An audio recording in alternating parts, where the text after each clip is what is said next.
আচ্ছা, আমরা এখন ইফথানল রুল দিয়ে আমরা একটা এক্সারসাইজ দেবো, ছোট এক্সারসাইজ। তো ধরলাম যে আমার গ্রামারটা এখন এরকম আছে: এস থেকে প্যারেনথেসিস এস, আবার আরেকটা এস, আরেকটা হচ্ছে এস থেকে এপসাইলন। তাহলে আমি চাচ্ছি যে এই জিনিসটা আবার অটোমেটন বানাইতে। তাহলে আমি যদি এটার অটোমেটন বানাইতে চাই, আমাকে কি করতে হবে? আমাকে সবার আগে এটাকে অগমেন্ট করে নিতে হবে, এই গ্রামারটাকে যদি অগমেন্ট করে নিই, তাহলে কি করবে? এস থেকে এস, দেন আমার এই বাকি যেগুলো আছে সেই জিনিসটা, অর্থাৎ এস থেকে এইটা, আবার এস থেকে এপসাইলন। তাহলে এখন আমি যদি এই যে অগমেন্টেড যে গ্রামারটা আসলো, সেটার যদি আমি এলার্জির অটোমেটন বানাইতে চাই, আমাকে সবার আগে আই জিরো স্টেটটা লিখতে হবে। আই জিরো স্টেটটা লিখে একদম প্রথম রুল যেটা অগমেন্টেড রুল, সেই জিনিসটা আমি লিখলাম। দেন ইনিশিয়ালি আমি কোনো ইনপুট দেখতেছি না, সেজন্য আমার ডটটা পড়বে এস এর বামে। এখন আমার কাজ কি? এই এস কে এক্সপ্যান্ড করা, রাইট? ডটটা হলে এস এর আগে, সেজন্য এস কে আমরা এক্সপ্যান্ড করব। তাহলে এস থেকে ডলার এস, এস এ যাওয়া যায়, আবার এস থেকে এপসাইলনে যাওয়া যায়।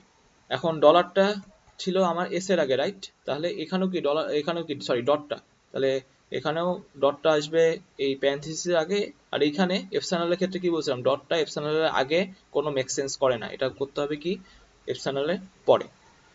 ঠিক আছে? তাহলে আমার কাছে এই যে দুইটা আইটেম তৈরি হলো নতুন, এই দুইটা আইটেমের জন্য আমাকে আবার দেখতে হবে কোনো ক্লোজার পাওয়া পসিবল কিনা। তো দেখেন এখানে ডটের পর কে আছে? একটা লেফট প্যারেনথেসিস, তাহলে এটার আর ক্লোজার নেওয়া পসিবল না। আর এইখানে তো ডটটা সবার লাস্টে চলে গেছে, এটারও কোনো ক্লোজার নেওয়া পসিবল না।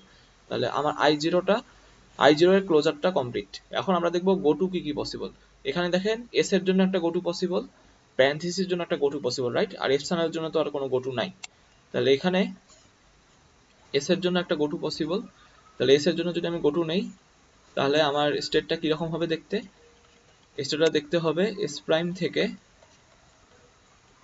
S dot. ঠিক আছে? আর ডটের পর এস কি আর কোনো প্রোডাকশন রুল আছে? নাই। তাহলে এইখানে এই স্টেটে মাত্র একটাই আইটেম আছে। ঠিক আছে? তো আর দেখি কি কি গটু পসিবল। এই যে প্যারেনথেসিসের জন্য গটু পসিবল, তাহলে আমি একটা প্যারেনথেসিস নিলাম। দেন আমি এখানে কি লিখবো? এস থেকে প্যারেনথেসিস, ডটটা যাবে ইয়ার পরে, দেন এখানে এস, আবার এখানে এস। ঠিক আছে? তাহলে এটা হোপফুলি বুঝাতে পারছি। আর এটার জন্য তো কোনো গটু নাই। এখন আমি আই ওয়ানে আসি। আই ওয়ানে আসে দেখতেছি কি আমার ডটটা লাস্টে চলে গেছে, তাহলে কি ক্লোজারও পসিবল না, গোটুও পসিবল না। এগেন এটা কিন্তু আমার একটা স্টেট, রাইট? একটা স্পেশাল কেস, যেটা হলো আমার এক্সেপ্টিং স্টেট এটা ছিল।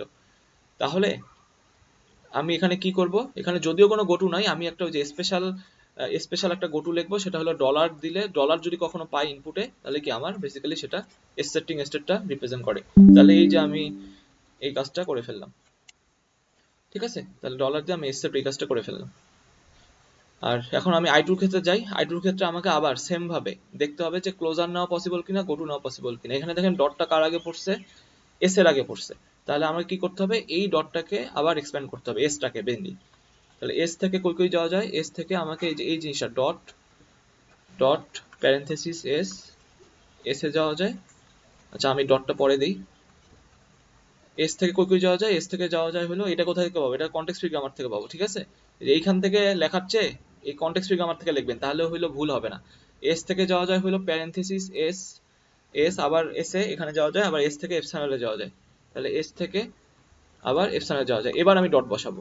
তাহলে দেখেন এখানে ডটটা ছিল কি এস এর আগে, তাহলে এখানেও ডটটা বসবে কিসের আগে? এইখানে।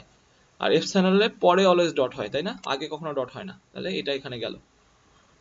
আচ্ছা, দেখি আর কি ক্লোজার নেওয়া পসিবল। দেখেন এই নতুন যে দুইটা জিনিস আসলো, দুইটা আইটেম আসলো, এখানে প্রথমটার জন্য ডট পড়ছে হলো প্যারেনথেসিসের আগে, পরেরটার জন্য ডট পড়ছে হলো এপসাইলনের পরে। তাহলে এখান থেকে কোনো এক্সট্রা আবার আইটেম আসা পসিবল না, তাহলে ক্লোজার শেষ। এখন গোটু, গোটুটা এখন আমাকে দেখতে হবে, তাই না? এখান থেকে দেখেন কি কি গোটু পাওয়া পসিবল। এস এর জন্য একটা গোটু পাওয়া পসিবল, তাহলে আমি এখান থেকে আমি এস এর জন্য একটা গোটু লিখলাম। এস এর জন্য যদি একটা গোটু লিখি, তাহলে আমার দেখতে কিরকম হবে? এস থেকে প্যারেনথেসিস এস, ডট প্যারেনথেসিস শেষ এস, রাইট? এই ডটটা হলে এস এর, এই ডটটা জাস্ট সিম্পলি এস এর পরে চলে গেল। আর এস এর জন্য কি আর কোনো কিছু আসতেছে? দেখেন ডটের পর কি এস আর কোথাও আছে? নাই। তাহলে এই যে এই স্টেটে আমার এই স্টেটে আমার একটাই আপাতত রুল, তাহলে এটার নাম দিলাম i3। আচ্ছা, আর দেখি এখান থেকে আর কি কি পাওয়া যায়। এখান থেকে যদি আমি প্যারেনথেসিস পাই, রাইট, প্যারেনথেসিস যদি পাই তাহলে আমার দেখতে জিনিসটা কিরকম হবে। দেখেন প্যারেনথেসিস যদি আমি পাই, গোটু যদি করি, প্যারেনথেসিস দিয়ে গোটু করি, তাহলে আমার দেখতে কিরকম হবে। এস থেকে প্যারেনথেসিস ডট এস, প্যারেনথেসিস শেষ, আবার আরেকটা এস, তাই না? এবং একটু যদি খেয়াল করেন, আমি যদি এটাকে ওই যে আবার ওই সেম জিনিস, আমি যদি এটাকে নতুন একটা স্টেট দেই, কথা কথা দিলাম, দিয়ে কি আমার এই স্টেটে আবার ক্লোজার নিতে হবে না? এখন একটু যদি খেয়াল করেন যে আমার এই জিনিসটা মেইন যে আইটেমটা ছিল, এই আইটেম আর এই আইটেম এক্সাক্ট সেম আইটেম না? তার মানে আমি এইটার ক্লোজার নিয়ে যা যা কিছু লিখবো সেইটাই বেসিক্যালি যে এইটার সাথে সেম হয়ে যাবে না? কারণ কি, মেইন যে আইটেমটা ছিল যার ক্লোজার নিচ্ছিলাম তারাই তো সেম, তাহলে ক্লোজার নিলে পরের বার আমি যাই ক্লোজার নিই তারাও তো সেমই আসবে। তাহলে আমরা যেটা করব, আমরা এখানে নতুন স্টেট তৈরি করব না, রাদার দেন আমরা যেটা করব, আমরা এই যে আমরা যদি প্যারেনথেসিস পাই, আমরা কি করব, প্যারেনথেসিস পাইলে এইটাকে এই স্টেটই আবার পয়েন্ট করাই দিব, ঠিক আছে? কারণ কি, নতুন স্টেট তৈরি করলে কি ওটা কি এক্সাক্ট সেম জিনিসেরই জাস্ট কপি হবে, তাহলে আমরা নতুন কোনো স্টেট তৈরি করব না।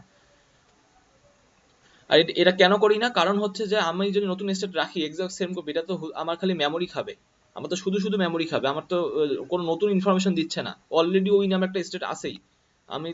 আমি আবার যদি রিপিট করি তাহলে আমার খালি মেমোরি কনজাম্পশনটা বেড়ে যাবে, সেজন্য আমরা যেটা করি, আমরা ওই স্টেটই জাস্ট এটাকে পয়েন্ট করে দিই। হোপফুলি এটা বুঝাতে পারছি। আর হলো এফসাইনল, এটার পরে তো আর কিছু নাই, তাহলে এখান থেকেও আর গো টু করা পসিবল না, তাহলে আমার i2 স্টেটেরও কাজ শেষ। এখন i3 স্টেটে আসি। i3 স্টেটের প্রথম কথা হলো, এখান থেকে কি পসিবল, এখান থেকে কি কোনো ক্লোজার পসিবল? দেখেন এই ডটটা পড়ছে কার আগে, প্যারেনথেসিসের আগে, তাই না, রাইট প্যারেনথেসিসের আগে। তাহলে আমার এখান থেকে কিন্তু আর ক্লোজার পসিবল না, এটা একটা টার্মিনাল সিম্বল, সেজন্য এখান থেকে আর ক্লোজার পসিবল না, তাহলে এই স্টেটটাও আমার এখানে শেষ, এই স্টেটটাও আমার এখানে শেষ। এখন আমাকে দেখতে হবে i3 থেকে কি গোটু পসিবল। ক্লোজার তো নিছি, ক্লোজার আর কোনো কিছু পাইনি, গোটু কি পসিবল? দেখেন গোটু পসিবল আবার, কারণ কি রাইট প্যারেনথেসিস যদি আমি করি তাহলে হলো আমার গোটু পসিবল। তাহলে এখান থেকে আমার একটা রাইট প্যারেনথেসিস আসবে, এটা গোটু নিলে আমার কি রকম আসবে দেখতে, এস থেকে left parenthesis S, right parenthesis dot, ঠিক আছে? এরপর কি আসবে, এরপরে হলো আমার এসটা আসবে। তাহলে এইটা হলো আমার নতুন একটা স্টেট তৈরি হলো, এটা হলো আমার নতুন একটা স্টেট তৈরি হলো। i3 থেকে তো আর গোটু করা পসিবল না, রাইট, কারণ হলো একটাই আইটেম ছিল, তাহলে i3 এরও কাজ শেষ আমার। এখন আমাকে এই নতুন যে স্টেটটা তৈরি হলো i4, একে নিয়ে আবার কাজ করতে হবে। তাহলে দেখেন এইখানে কি আমার ক্লোজার নেওয়া পসিবল না? অবশ্যই পসিবল, কারণ কি যে ডটটা পড়ছে এস এর আগে, তাহলে আমার এস থেকে কই কই যাওয়া যায়, এস থেকে যাওয়া যায় কই কই, এটা আমি কনটেক্সট ফ্রি গ্রামার থেকে পাবো। এস থেকে হলো আমার এই যে প্যারেনথেসিস এস এস, আর একটা হলো এপসাইলন, তাহলে এস থেকে যাওয়া যায় হলো প্যারেনথেসিস এস এস, আরেকটা যাওয়া যায় হলো এস থেকে এপসাইলন। এখন ডটটা ছিল কার আগে, এস এর আগে, তাহলে এবং এস কে ভাঙেই তো আমি এই দুইটা জিনিস লিখছি, তাহলে এখানেও ডটটা কোথায় যাবে, ডটটা এই যে এগুলার আগে বসবে। আর হলো এপসাইলনের ক্ষেত্রে ডটটা অলওয়েজ কোথায় বসে, এপসাইলনের পরে বসে। তাহলে এখন আমাকে দেখতে হবে এটা কি আর ক্লোজার নেওয়া পসিবল, এই যে নতুন যে দুইটা আইটেম আসলো, তো দেখেন এই আইটেমের ক্ষেত্রে ডটটা কোথায় বসছে, প্যারেনথেসিসে লেফটে, তাহলে বুঝতে পারতেছেন এটা একটা টার্মিনাল সিম্বল, তাহলে ক্লোজার নেওয়া পসিবল না। আর এইখানে এটার কি অবস্থা, এখানে পড়ছে হলো এপসাইলনের পরে ডটটা, তাহলে এইখানেও আমার কোনো রকম ক্লোজার নেওয়া পসিবল না। গোটু নেওয়া পসিবল, দেখেন হ্যাঁ গোটু নেওয়া পসিবল। গোটু নিলে কি হবে, এখানে এস এর একটা গোটু আসবে, আরেকটা কি লেফট প্যারেনথেসিসে আরেকটা গোটু আসবে। তাহলে আমি প্রথমে এস এর জন্য গোটুটা দেখাই। আমার যদি এস এর জন্য যদি গোটুটা আসে, তাহলে আমার নতুন একটা স্টেট ধরলাম, i5 স্টেটে গেল। i5 স্টেটের অবস্থা কি হবে, এস থেকে এইটা এইটা ডটটা যাবে এস এর পরে, রাইট? আচ্ছা, ডটের পরে এস কি আর কোথাও আছে? নাই, তাহলে এই i5 এ আমার একটাই কিন্তু রুল থাকবে, ঠিক আছে? আচ্ছা, এখন আরেকটা গোটু আসবে, রাইট, এই লেফট প্যারেনথেসিসের জন্য আমার আরেকটা গোটু আসবে।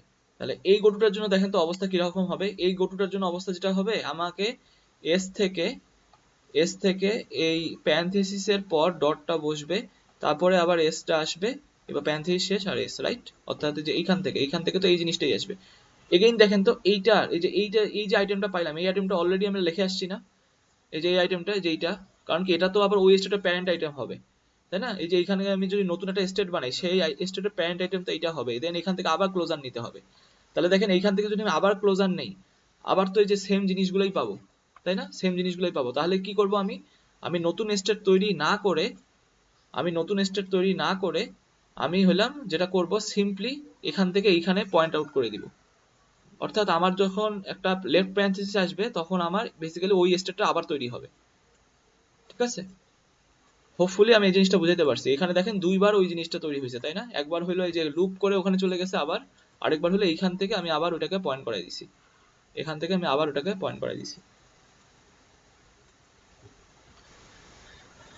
আর তাহলে এটা নিয়ে আমার কাজ করা শেষ, আর ফাইনালি ইফ পরে ডট বসছে, তাহলে কি এটার কোনো গোটু নাই। ঠিক আছে? আর i5 এর ক্ষেত্রে i5 এ দেখেন ডটটা কি সবার লাস্টে চলে গেছে, রাইট? তাহলে এখান থেকে দেখেন আর কোনো ক্লোজারও পসিবল না, গোটুও পসিবল না। তাহলে আমার এই যে LR0 অটোমেটনটা বানালাম, এখানে টোটাল কয়টা স্টেট হয়েছে? i0 থেকে i5, এই টোটাল 6টা স্টেট তৈরি হয়েছে i0 থেকে i5। ঠিক আছে? তাহলে এটাই হলো আমার ফাইনালি LR0 অটোমেটন। এবং আমি হয়তো এই জিনিসটা বুঝাতে পারছি যে এফসাইনলের ক্ষেত্রে আপনারা কি করবেন। ঠিক আছে? যদি কখনো প্রোডাকশনে দেখেন এফসাইনল আছে, তাহলে কি শুধুমাত্র ডটটা এফসাইনল পরে বসাবেন, আর বাকি যা কিছু ছিল সেটা নর্মালি আমরা যা শিখছি ওই সেম জিনিসই, কোনো এক্সট্রা আর কোনো কিছু নাই।